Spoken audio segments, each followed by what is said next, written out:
शेती माझी प्रयोगशाळा या यूट्यूब चॅनलमध्ये मी आपलं स्वागत करतो. या चॅनलवर आपण नवीन असाल तर या चॅनलला सबस्क्राईब करा. या चॅनलचे नवनवीन व्हिडिओ पाहण्यासाठी बेल आयकॉन नक्की दाबा. आपणास व्हिडिओ आवडल्यास लाईक आणि शेअर अवश्य करा. नमस्कार, मी डॉक्टर मच्छिंद्र बांगर महाराष्ट्रातील आणि देशातील हवामान परिस्थिती संदर्भात ताजा अंदाज देणार आहे. आपण एकूणच हवामान परिस्थितीत काय बदल होतोय ते आपल्याला बघणं आवश्यक आहे. आणि या ठिकाणी आपण बघतो की पश्चिमी शाखा जी आहे ती पूर्णपणे वीक झालेली आहे आणि पूर्व शाखा मात्र अजून स्ट्रॉंग आहे. त्यामुळे या चक्राकार स्थितीला मिळत असलेलं बाष्प अजूनही तिचं अस्तित्व टिकवून ठेवते. जवळपास पंजाबपर्यंत त्यामुळे पूर्व शाखेचा प्रभाव अजून कायम आहे. अजूनही नंदुरबारमध्ये कोणत्याही प्रकारचा बदल नाही. 72% मायनस या ठिकाणी परिस्थिती आहे. आता प्रत्येक दिवशी जो पाऊस आपल्याला कोकणामध्ये झालेला आहे किंवा गोंदियामध्ये झालेला आहे हा टक्केवारीने घसरणार आहे. आणि ज्या ठिकाणी पावसाची घट दाखवलेली होती ती वाढत जाणार आहे, कारण आता पावसाचा खंड सुरू झालेला आहे. आणि त्यामुळे आपण बघितलं होतं की 106% मान्सूनची सरासरी महाराष्ट्रामध्ये गेली होती, परंतु आज ती पुन्हा एकदा 103वर घसरलेली आहे. आणि प्रत्येक दिवशी ती 1-1, 2-2 टक्क्यांनी घटत जाणार आहे. अगदी ते 80-90 पर्यंत सुद्धा खाली येऊ शकते पुन्हा पावसाळा सुरू होईपर्यंत. त्यामुळे आपण 97 ते 98% पावसाचा अंदाज दिलेला आहे आणि तो आपल्याला यावर्षी अपेक्षित आहे. परंतु त्यासाठी ते कधी अगदी 80 पर्यंत सुद्धा खाली येईल आणि मग पुन्हा एकदा रॅपिडली तो वरती जाणार आहे. पण सध्या वाईट परिस्थिती कुठे आहे तर सिंधुदुर्ग, सोलापूर, धाराशिव, लातूर, नांदेड, परभणी, हिंगोली, वाशिम, जालना आणि बीड या जिल्ह्यांमध्ये थोडी जास्त खराब परिस्थिती आहे. पुणे पूर्व, अहिल्यानगर पूर्व, त्यानंतर सातारा पूर्व आणि सांगलीच्याही पूर्व भागात तशी फार समाधानकारक परिस्थिती नाही आहे. चंद्रपूर, भंडारा आणि गडचिरोलीमध्ये देखील खूप मोठी घट आपल्याला बघायला मिळते. याचा अर्थ स्पष्ट आहे की सगळं काही अलबेल नाही आहे. आपल्याला एल निनोचा प्रभाव हा स्पष्टपणे महाराष्ट्रातील हवामानावर जाणवतोय. काल देशामध्ये 14% म्हणजेच 86% पावसाची नोंद झालेली होती. आज पाऊस कमी झाला. जसा पाऊस कमी झाला तसं टक्केवारीत पुन्हा बदल व्हायला लागला. आज 85% पावसाची नोंद झालेली आहे, म्हणजे 1% घसरण या ठिकाणी झालेली आहे. 2% राज्यामध्ये तर 1% देशामध्ये मान्सूनची सरासरी घसरली आहे आणि नंतर त्याचा प्रभाव कमी होईल. परंतु याने खेचलेलं भारतातील मान्सूनचं बाष्प स्पष्टपणे आपल्याला ह्या बाजूने जाताना दिसतंय. आणि त्यामुळे हे टर्न होऊन भारतावर येऊन भारताचा मान्सून स्ट्रॉंग करण्याऐवजी ते या वादळाकडे जाते आणि हे आपलं एक प्रकारचं नुकसान आहे. आणि याच कारणामुळे मान्सूनचा एक आठवडाभर आपल्याला ब्रेक बघायला मिळणार आहे. जसा 22 चक्रीवादळाचा प्रभाव संपेल तसं 16 तारखेला बंगालच्या उपसागराच्या उत्तरेला थोडी वादळी परिस्थिती निर्माण व्हायला सुरुवात होईल. म्हणजे एक 17-18 तारखेला आपण या ठिकाणी बघतो ते कमी दाबाची निर्मिती सुरू होते.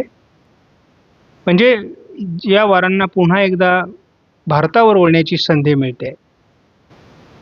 सध्या आपण बघितलं तर देशातच पावसाचं प्रमाण कमी झाले, तरी देखील बंगालच्या उपसागरात पूर्व शाखा मान्सूनची सक्रिय असल्यामुळे काही प्रमाणात आपल्याला या बाजूने एक मान्सून ट्रपच्या बाजूने, कारण आता या बाजूने मान्सून ट्रप सरकलेली आहे आणि या भागामध्ये आपल्याला पाऊस होताना दिसतोय.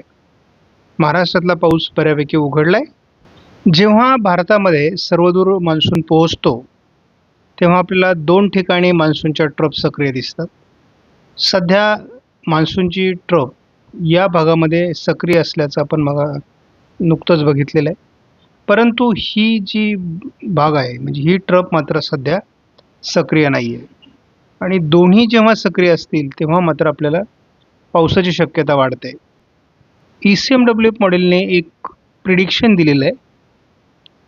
साधारणपणे नोव्हेंबर 2026चं सिच्युएशन दाखवलेलं आहे आणि त्यामध्ये असं दाखवलेलं आहे की IOD-साठी पॉझिटिव्ह म्हणजे आपल्याला या ठिकाणी थंड तर या ठिकाणी गरम अशा प्रकारचं वातावरण, उष्ण वातावरण असणं अपेक्षित आहे आणि ती नोव्हेंबरमध्ये जर सिच्युएशन आपल्याला या ठिकाणी दिसत असेल तर याचा अर्थ याची सुरुवात लवकर होईल आणि त्याची सुरुवात जर लवकर झाली तर मान्सूनवर त्याचा परिणाम होईल.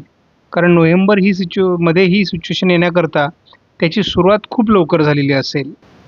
सध्या आपण IOD-ची जर सिच्युएशन बघितली तर या ठिकाणी -0.16 ही सिच्युएशन आहे आणि अजून तरी IOD तटस्थ आहे. त्यामुळे जवळपास -0.4 किंवा +0.4 हा नॅचरल कंडिशनचा प्रभाव आहे. तर आपण त्याच्या व्यतिरिक्त जर तो गेला तर पण आपण एकूण बघतो आहोत की IOD पॉझिटिव्ह जाण्याचे संकेत जास्त आहेत. आपण 3 प्रकार बघतो. पहिला पॉझिटिव्ह IOD, दुसरा नॅचरल IOD आणि तिसरा निगेटिव्ह IOD. निगेटिव्ह IOD होण्याचे कुठलेही संकेत सध्या नाही आहेत. तो एकतर नॅचरल राहील किंवा तो पॉझिटिव्ह साईडला सरकण्याची शक्यता आहे.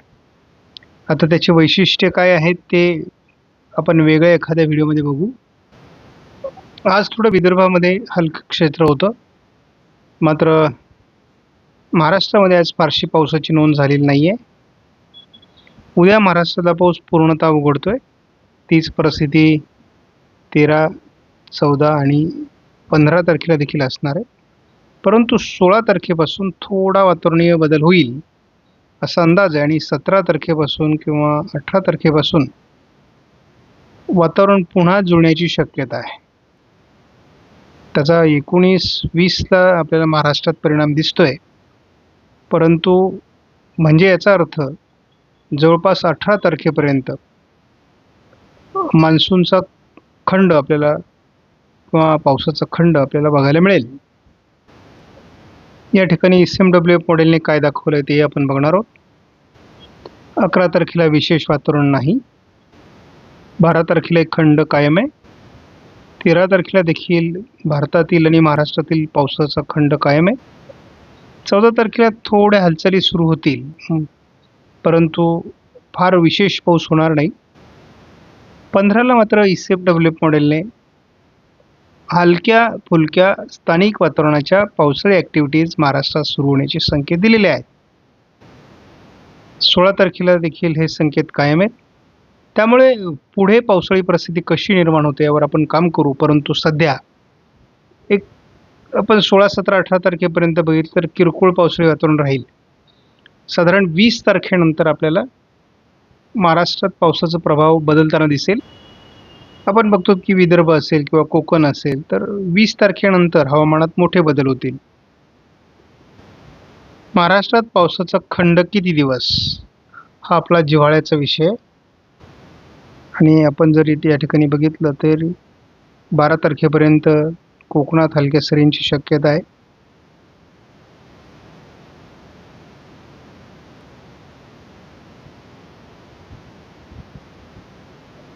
चौदा तारखेपर्यंत काहीही वातावरणात विशेष बदल नाही. 15ला थोड्या हालचाली आहेत. 16ला वातावरण बदलत आहे. 17लाही वातावरण बदलत आहे. 18लाही पोषक वातावरण आहे, परंतु फार मोठे पाऊस नाही आहेत. मग मोठ्या पावसासाठी अनुकूल वातावरण जे आहे ते 20 नंतर सुरू होतं. मग तुम्ही असं म्हणाल मग 10 दिवस पावसाचा खंड आहे का? नाही. त्याच्या अगोदर 16, 17, 18 पासून आपल्याला थोडं स्थानिक वातावरणाची शक्यता आहे.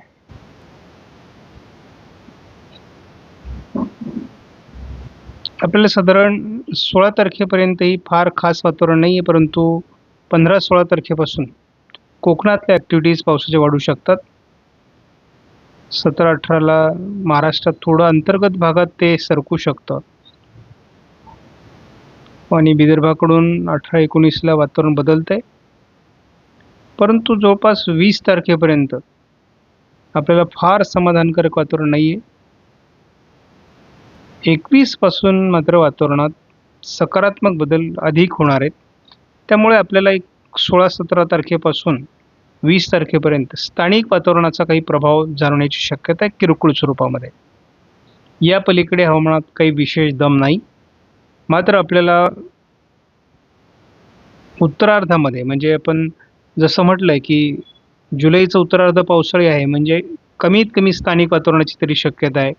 त्यानंतर मग आपल्याला मोठ्या पावसांची देखील शक्यता पुढे निर्माण होईल. कारण आपण दावा करतो आहोत की आयोडी सक्रिय होण्याची शक्यता आहे. आयोडी पॉझिटिव्ह होईल आणि एक लक्षात घ्या, आयोडी पॉझिटिव्हच व्हायला पाहिजे असं काही नाही. आयोडी निगेटिव्ह असता कामा नये. आयोडी जर तटस्थ असेल तरी देखील आपल्याला तो लाभकारक आहे. त्याच्यामुळे आपल्याला यापुढे बंगालच्या उपसागरातून सुरुवातीला ज्या सिस्टम बनतील त्या थोड्या बिहार किंवा छत्तीसगड, झारखंड या बाजूने जातील. हळूहळू त्या भुवनेश्वरकडून विशाखापट्टणमकडे सरकतील आणि मग त्याचा प्रभाव हा महाराष्ट्रावर सुरू होईल.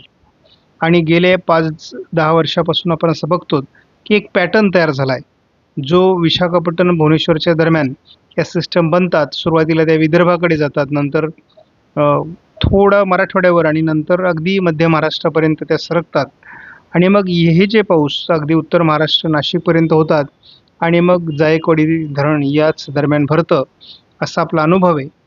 परंतु एक लक्षात घ्या, त्यामुळे आपल्याला एक स्पष्ट आहे की आपल्याला 97 ते 98% पाऊस होण्याकरता खरंच हे वातावरण योग्य आहे का, याचा आढावा आपण उद्या ब्लॉग चॅनलमध्ये शनिवारी घेणार आहोत.